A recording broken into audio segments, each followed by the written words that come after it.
ನಮ್ಮ ಪ್ರತಿಭಟನೆಗೆ ಬೆಂಬಲಿಸಿ ಒಂದಷ್ಟು ಮಾತಾಡ್ಬೇಕು.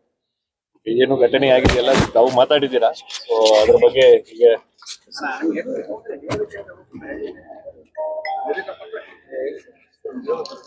ಈ ಘಟನೆ ಬಗ್ಗೆ ಮೊನ್ನೆ ಈಗ ಅಶೋಕ್ ಅವರು ತಾವು ಎಲ್ಲ ಮಾತಾಡುವಾಗ ತಕ್ಷಣ SP ಅವರಿಗೆ ಮಾತಾಡ್ಕೊಂಡು ಈಗ ಯಾರು ಮನೆಗೆ ಬಂದು ಈ ರೀತಿಯಾದಂತ ತಪ್ಪನ್ನು ಮಾಡಿದ್ದಾರೆ ಮತ್ತೆ ಗಲಾಟೆ ಮಾಡ್ಕೊಂಡು ಹೋಗಿದ್ದಾರೆ ಅವರನ್ನು ತಕ್ಷಣ ಅವ್ರ ಮೇಲ್ಗಡೆ ಕೇಸ್ ಹಾಕ್ಬಿಟ್ಟು ಅವರನ್ನು ಅರೆಸ್ಟ್ ಮಾಡಬೇಕು ಅನ್ನುವಂತ ಇನ್ಸ್ಟ್ರಕ್ಷನ್ಸ್ ಹೋಗಿ SP ಮತ್ತೆ ಪೊಲೀಸ್ನವರು ಕೂಡ ಅದನ್ನು ತಕ್ಷಣ ಮಾಡಿದ್ದಾರೆ. So it is a very serious offence ಆಗಿದೆ. ಅದನ್ನು ತಗೊಂಡು ನಾವು ಕ್ರಮ ಕೈಗೊಳ್ಳಲಿಕ್ಕೆ ಸೂಚನೆ ಕೊಟ್ಟಿದ್ದೇವೆ.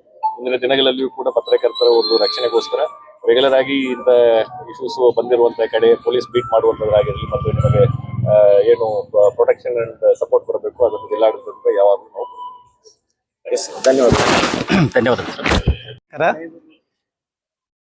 ಇವತ್ತು ನಾವೆಲ್ಲ ಸೇರಿದ್ದು ನಮ್ಮ ಸ್ನೇಹಿತ ಹಿರಿಯ ಪತ್ರಕರ್ತ ಪರಶುರಾಮ್ ಶಿವಶರಣ ಅವರಿಗೆ ಜೀವ ಬೆದರಿಕೆ ಹಾಕಿರುವ ದುಷ್ಕರ್ಮಿಗಳ ನಡೆಯನ್ನು ಖಂಡಿಸಲು ಹಾಗೂ ಅವರ ಮೇಲೆ ಒಂದು ಬಿಗಿ ಕಾನೂನು ಕ್ರಮ ಕೈಗೊಳ್ಳಬೇಕಂತ ಹೇಳಿ ಜಿಲ್ಲಾಡಳಿತಕ್ಕೆ ಒತ್ತಾಯಿಸಲು. ಯಾಕಂದ್ರೆ ನಾವೆಲ್ಲ ಪತ್ರಕರ್ತರು ಸಮಾಜದ ಧ್ವನಿಯಾಗಿ ಸಮಾಜದಲ್ಲಿ ನಡೀತಿರುವಂಥ ಅಕ್ರಮ ಅನ್ಯಾಯಗಳನ್ನು ಸರ್ಕಾರದ ಗಮನಕ್ಕೆ ತರಲಿಕ್ಕೆ ನಾವೆಲ್ಲ ಜೀವದ ಹಂಗು ತೊರೆದು ಕೆಲಸ ಮಾಡ್ತಿರ್ತೀವಿ. ಜನರ ಧ್ವನಿಯಾಗಿ ಕೆಲಸ ಮಾಡ್ತಿರುವಂಥ ನಮ್ಮ ಧ್ವನಿಯನ್ನು ಹತ್ತಿಕ್ಕಲಿಕ್ಕೆ ಕೆಲವು ದುಷ್ಟ ಶಕ್ತಿಗಳು ನಿರಂತರವಾಗಿ ಇದು ಅವಾಗವಾಗ ಇವು ನಡೀತಾನೆ ಇದಾವೆ. ಪತ್ರಕರ್ತರ ಮೇಲೆ ಹಲ್ಲೆ, ದಬ್ಬಾಳಿಕೆ, ಜೀವ ಬೆದರಿಕೆ ಇಂತಹ ಘಟನೆಗಳು ಅದರೊಳಗೆ ಇತ್ತಿತ್ತಲಾಗಿ ಹೆಚ್ಚುತ್ತಾ ಇರೋದು ನಿಜಕ್ಕೂ ತುಂಬ ಕಳವಳಕಾರಿ. ನಮ್ಮೆಲ್ಲರಿಗೆ ಒಂದು ಸೂಕ್ತ ರಕ್ಷಣೆ ಒದಗಿಸುವುದು ಸರ್ಕಾರದ ಜವಾಬ್ದಾರಿ. ನಾವೆಲ್ಲ ನಿರಾತಂಕವಾಗಿ ಕೆಲಸ ಮಾಡ್ಲಿಕ್ಕೆ ಒಂದು ವಾತಾವರಣ ಕಲ್ಪಿಸುವುದು ಅದು ಸರ್ಕಾರದ ಜವಾಬ್ದಾರಿ. ಹೀಗಾಗಿ ಪತ್ರಕರ್ತರ ರಕ್ಷಣೆಗಾಗಿ ವಿಶೇಷ ಕಾನೂನನ್ನು ತರಬೇಕು. ಜೊತೆಗೆ ಈಗ ನಮ್ಮ ಹಿರಿಯ ಪತ್ರಕರ್ತರ ಮೇಲೆ ಆಗಿರುವ ಅನ್ಯಾಯವನ್ನ, ಯಾಕಂದ್ರೆ ಜೀವ ಬೆದರಿಕೆ ಹಾಕಿ ಅವರ ಮನೆಗೆ ಹೋಗಿ ಗುಂಡಾಗಿರಿ ಮಾಡೋದು, ಈಗ ಅವರ ಕುಟುಂಬಸ್ಥರೆಲ್ಲ ಭಯಭೀತರಾಗಿದ್ದಾರೆ. ಈ ವಾತಾವರಣದೊಳಗೆ ನಾವೆಲ್ಲ ಕೆಲಸ ಮಾಡುವುದಾದ್ರೂ ಹೀಗಾಗಿ ಜಿಲ್ಲಾಡಳಿತ ಕೂಡಲೇ ತಕ್ಷಣ ಕ್ರಮ ಕೈಗೊಂಡು ಇದಕ್ಕೊಂದು ತಾರ್ಕಿಕ ಅಂತ್ಯ ಕಾಣಿಸ್ಬೇಕು. ಅವರ ಮೇಲೆ ಒಂದು ಕಠಿಣ ಕಾನೂನು ಕ್ರಮ ಜರುಗಿಸ್ಬೇಕಂತ ಹೇಳಿ ಈ ಸಂದರ್ಭದಲ್ಲಿ ನಾನು ಕೇಳ್ಕೊಳ್ತೇನೆ. ನಮಸ್ಕಾರ.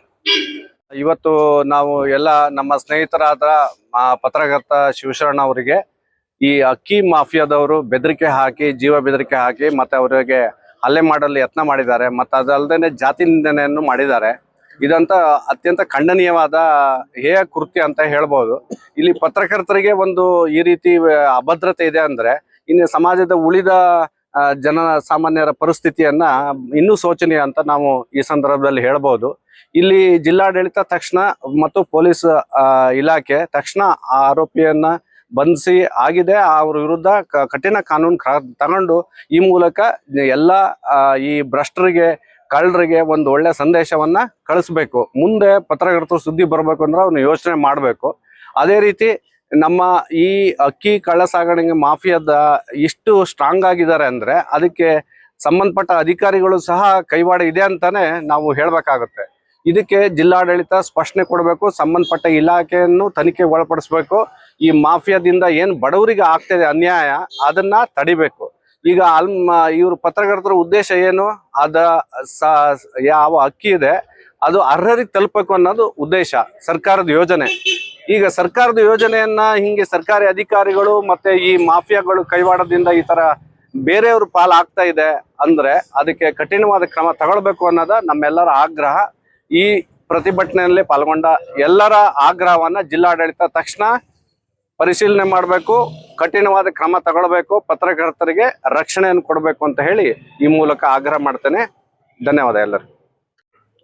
ನಮ್ಮ ಪತ್ರಕರ್ತರ ಮೇಲೆ ನಿರಂತರವಾಗಿ ದೌರ್ಜನ್ಯಗಳು ರಾಜ್ಯಾದ್ಯಂತ ನಡೀತಾನೆ ಇದ್ದಾವೆ.